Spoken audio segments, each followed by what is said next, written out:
entende ali que, por exemplo, ele não usou o Vinícius Júnior, né? Não colocou, obviamente, o Neymar por uma questão dele lá, que depois a gente pode até conversar sobre isso. É verdade. Ô, PVC, olha só, eu quero começar aqui a nossa live perguntando sobre o assunto seleção brasileira, né? Porque o Brasil ontem jogou bem, na maior parte do tempo ali dominou o jogo, jogou para o gasto, mas quando o Luiz Henrique entra, muda o jogo completamente, né? Enfim. E o Brasil já estava vencendo de 1-0, já tinha boas oportunidades. Mas eu queria saber o que você achou desse jogo, né, de tudo que ele representou, até para o técnico, né, para o Ancelotti, primeiro jogo dele no Maracanã e tudo mais, essa atmosfera toda de seleção brasileira. O que você viu nesse jogo, PVC? Você sabe que a expectativa é a mãe da frustração, né? Na verdade, a expectativa é a mãe da merda e a gente transformou em televisão, que é a mãe da frustração. E então muita gente estava com uma expectativa de que vai golear, porque o Chile é a pior seleção da eliminatória. E eu estava com uma expectativa, eu estava no Maracanã e eu falei para todo mundo isso, até para alguma pessoa que me perguntou, mas quanto vai ser o jogo? Acho que 3-0, acertei. Mas a expectativa para mim não era jogar, golear.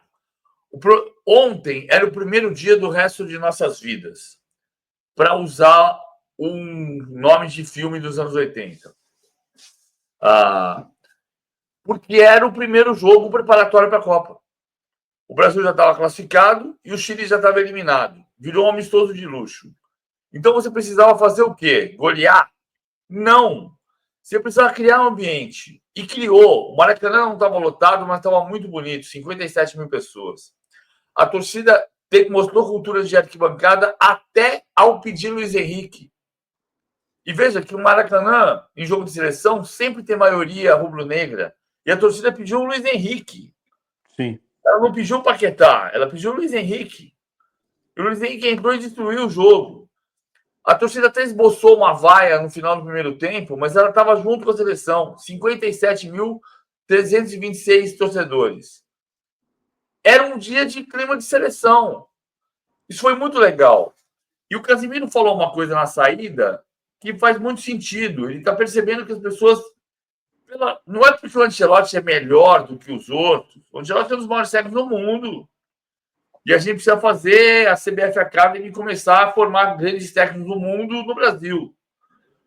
Sim. Mas, assim, o fato de você ter... O Ancelotti trouxe uma curiosidade, um interesse pela seleção brasileira que com as vitórias recentes, 3 jogos sem sofrer gol, gerou um ambiente positivo. Isso não significa que vai ganhar a Copa do Mundo. Bom, jogo de ontem. Tem uma carta de intenções, expressão que eu estou abusando de usar desde o jogo do Paraguai. Tem uma carta de intenções escrita em letra de forma, para todo mundo entender, que é atacar, pressionar, abafar o adversário.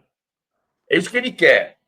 Pressionar a saída de jogo para ter a bola e aí circular e avançar. Como o Ancelotti é um camaleão, não vai ser todo jogo assim. E vai ter jogo que a gente vai xingar ele. Justo. Mas tem um esboço de time. Não é um time, não. Tem um esboço de time. E precisa ter, porque não tinha. É verdade.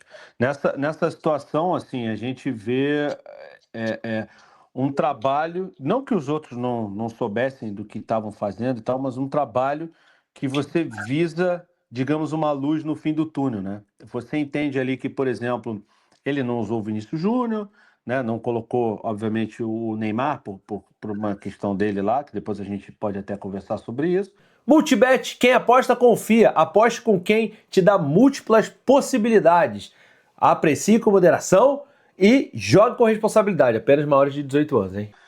Mas aquele time ali, ele começa a ser um esboço do que a gente pode ver na Copa, né? Por isso que eu acho que você usa muito bem essa expressão aí de que é o primeiro dia, o último dia das nossas. Como é que é? O primeiro dos últimos? É o nome de um filme dos anos 80 que tinha Demi Moore. É um bom filme. Um bom filme Sessão da Tarde. É o primeiro dia do resto de nossas vidas. Isso. Então, e aí você enxergou aquele time que jogou ontem, do time que jogou ontem, o que você acha que se mantém para a Copa do Mundo? Só a estrutura? Alguém ali você acha que começa a ganhar uma vaga? O que você acha?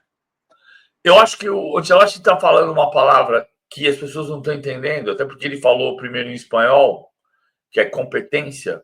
Competência em espanhol significa competição. E ele está falando em competição. Ele está deixando claro que essa seleção tem muita competição. Quando ele diz, para mim vai ser muito difícil formar uma lista de 26 jogadores, ele está falando de novo que vai ter competição. Agora, ele vai formar uma. Ele sabe que ele tem que formar uma estrutura de equipe. Então você sabe que tem Alisson, que tem Marquinhos, Gabriel Magalhães, Casimiro, Andrei Santos, que ele gosta, já mostrou que gosta, Bruno Guimarães, Martinelli, Vinícius, provavelmente Rodrigo, provavelmente Estevão, provavelmente João Pedro, e a gente já começou a entrar nos provavelmente, porque tem muita gente para entrar. Sim. Se o Caio Jorge jogar mais que o João Pedro, vai jogar o Caio Jorge. O que ele está deixando claro, ele não. Veja, eu acho que o Rizek foi muito feliz numa frase que ele falou. Quando ele diz que tem 70 jogadores capazes de jogar a Copa do Mundo e que nenhuma outra seleção tem 70 jogadores para serem observados, ele não está dizendo que a gente tem o Messi. Mas ele está dizendo que ele tem condição, com 70 jogadores no cardápio, de montar um grande time. Ele pode não ter o melhor jogador do mundo. Ele pode não ter o Lamine Yamal. Ou ele pode até achar, que ele não falou ainda, que o Estevão é um Lamine Yamal. Certo? Porque pode ser que seja. Mas ele não falou que a gente tem um Lamine Yamal. Ele falou que se ele estivesse na Espanha, o leque de opções dele seria menor. E esse é o ponto. Cara, eu falo isso faz uns 10 anos, eu fico repetitivo, mas eu gosto muito disso. Se o médico diagnosticar errado, ele mata o doente. E ele mata o doente se ele diagnosticar tuberculose e for uma gripe, e ele mata o doente se diagnosticar gripe e for tuberculose. Do mesmo jeito. Para mim, o Ancelotti diagnostica certo. Ele põe o dedo na ferida e fala assim: geração? Não, cara. A geração de vocês é estupenda. Não estamos discutindo isso. Talento tem. Ele não disse que ele tem o melhor, mas ele diz que tem uma quantidade de jogadores que está entre os melhores. Sim, sim. E isso se prova, né, cara? Porque, assim, a gente, com a nossa mania de vira-lata, né? A gente está sempre diminuindo tudo que é nosso, né? Tudo que é do Brasil. E você vê, por exemplo, grande jogador. A seleção fez um grande jogo, mesmo com grandes desfalques, como foi o caso do Vinícius Júnior, né? Então, assim, é, e a gente vê também os nossos jogadores decidindo ligas, sendo importante em títulos, né? Enfim, os jogos memoráveis. O Rafinha cansou de ser importante no Barcelona no ano passado, né? Enfim, então ele tem razão. Mas dentro dessa seleção, o conjunto, né, da seleção, assim, já deu para perceber que ele pretende jogar daquele jeito, mas aquele conjunto ainda não está fechado, como ele falou, 70 jogadores, né? E ele também usou esse jogo, né? O Rodrigo Caetano falou isso aqui no BarbaCast há umas 2 semanas até, sobre isso. Seria um jogo também de observação, né? Porque, obviamente, já estamos classificados, já, enfim, teve que fazer algumas alterações, né? Enfim, até a questão do Vinícius Júnior, que estava suspenso pelo terceiro, segundo cartão amarelo, enfim. Então, qual observação que você acha que ele fez ali, pelo menos que deu para perceber, que você acha que ele vai levar adiante, ele pode ter chance de levar adiante, e qual não? Não, ele fez. Eu acho que tudo que ele está fazendo é observação. Embora ele tenha algumas observações anteriores. Eu acabei de escrever um texto que vai estar amanhã no UOL, que é suspenso contra a Bolívia, Casimiro é a bússola do Ancelotti. Então, ele tem observações que ele fez antes de chegar. Por que eu falo do Casimiro? Porque o Casimiro era o grande líder. Havia 4 grandes líderes em 2021 que diziam para o Rogério Caboclo que a Copa América não tinha que ser aqui. Veja, a maior crise da seleção brasileira, que desemboca em outras crises, não foi o 4-1 para a Argentina. A maior crise da seleção brasileira nos últimos 10 anos foi o dia que o Rogério Caboclo trouxe a Copa América para o Brasil. Que o Rogério Caboclo estava doente, e eu não vou ficar especificando a doença por respeito, ele já foi deposto da CBF, mas os jogadores ficavam chocados com a maneira como ele entrava no vestiário, e de manhã ele dizia que a Copa América não ia ser no Brasil, e de tarde ele anunciava que era. Isso criou uma crise de liderança que, com a saída do Caboclo e a entrada do Edinaldo, só foi se avolumando porque o Edinaldo era o cara que economizava em copo d'água e debatia decisões técnicas. Então, você ia criando um ambiente que você sabia que estava errado, sabe? Como dizia Juvenal Juvencio, para jogador de futebol, se você prometeu Coca-Cola, não dê Guaraná. Guaraná. Isso. Guaraná. Falando em Guaraná.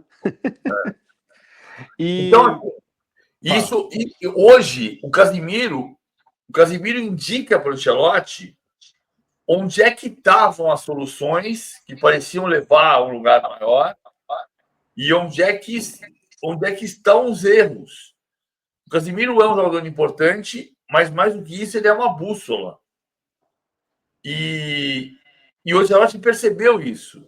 Ele está testando tudo. Ele está testando o Andrei, que ele confia. Ele está testando o Wesley, que ele não tem certeza. Ele está testando o Douglas Santos como alternativa ao Alexandro. Ele está testando o Rafinha por dentro, o Estevão por fora, o Estevão por dentro, o Rafinha por fora. Ele está testando jogar sem o Vinícius. Ele está tentando construir um bolo. E no final da confecção do bolo, se precisar de uma cereja, pode ser que tenha uma cereja, pode ser que a cereja esteja podre. Tá cansado de ver propaganda no YouTube, não tá? Então eu tenho uma dica pra você. Clica agora aqui embaixo em Seja Membro. Por a partir de R$2 por mês, você vai ter um benefício exclusivo. Você vai poder ver todos os nossos vídeos sem nenhuma propaganda, tanto nossa quanto do YouTube, tá bom? Gostou desse corte, né? Então deixa o seu like, se inscreve no canal, ativa as notificações para você não perder mais nenhum vídeo. E se tiver a função de hype, deixa o hype também, é de graça e ajuda tanto a gente. E eu também tenho uma dica para você. Se você quiser ganhar dinheiro de verdade com o YouTube, eu recomendo o YouTube Sem Aparecer, o curso do Peter, o melhor curso da internet para você ganhar dinheiro com o YouTube. Aliás, não só com o YouTube, mas com todas as redes sociais, tá bom? Ele tem vários módulos, é muito completo. O link está aqui embaixo. YouTube Sem Aparecer, o melhor curso de ganhar dinheiro na internet. E não é furada, não é esse negócio de arraste para cima. Você tem 7 dias para pedir o dinheiro de volta caso vocês não gostem. Então, eu recomendo. Valeu!